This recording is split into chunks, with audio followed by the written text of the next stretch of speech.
नमस्कार, मैं मधुसूदन दादीच जयपुर से। माननीय श्री देवेश जी दादीच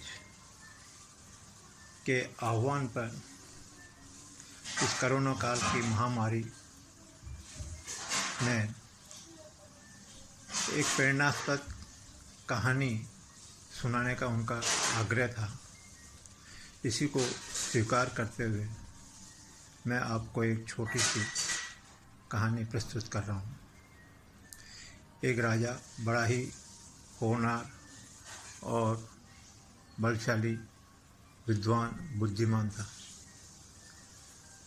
परंतु उसके साथ में एक ही दुखद बात थी कि उसके कोई संतान नहीं थी और उसे चिंता सताई जा रही थी कि मेरे बाद इस राज्य का उत्तराधिकारी कौन होगा, जो मैंने ये साम्राज्य स्थापित किया उसको अच्छी तरह से मेरी तरह संभाल सके।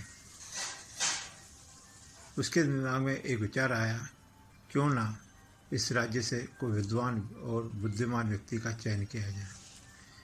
इसलिए उसने पूरे राज्य में एक ढिंढोरा पिटवाया कि जो भी इस समीकरण को हल कर देगा, और हल करने से ये किले के दरवाजे जो बंद किए हुए हैं वो खुल जाएंगे, और हल करते ये दरवाज़ा खुल गया, उसी को इस राज्य का उत्तराधिकारी बना दिया जाएगा।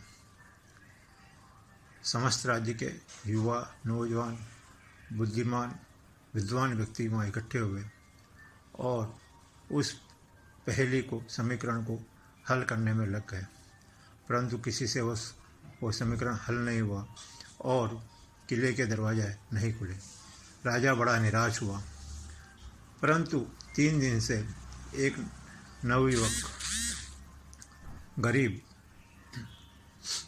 वहाँ पर ये खड़ा दवा देख रहा था और राजा की भी नज़र उस पर थी। अंत में राजा ने उसको बुलवाया कि क्या आप भी इसको हल कर सकते हैं। उत्तराधिकारी ने कहा, मैं प्रयास कर सकता हूँ, निश्चित रूप से कह तो नहीं सकता हूँ, पर आप मुझे आदेश देंगे तो मैं ज़रूर करने का प्रयास करूँगा। राजा ने उसको कहा, चलो ठीक है, आप भी करो। वो युवक तुरंत गया और थोड़ी देर इधर उधर देखा और तुरंत उसने दरवाजे को हाथ से धक्का दिया और किले का दरवाज़ा खुल गया। ये देखते ही पूरे साम्राज्य में, पूरे राज्य में एक खुशी की लहर फैल गई।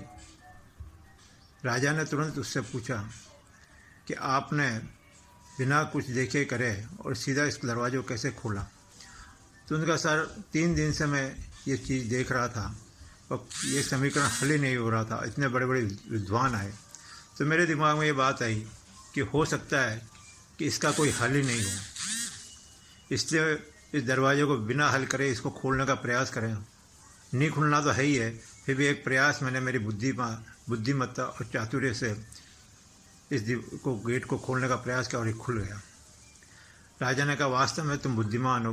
विद्वान होना और बुद्धिमान होने में दोनों में अंतर है, और उसे पूरे अपने वादे के मुताबिक राज्य का उत्तराधिकारी बनाया। इस वाक़ये से, इस कहानी से प्रेरणा मिलती है कि बुद्धिमान होना बहुत ज़रूरी है विद्वता के साथ में। धन्यवाद।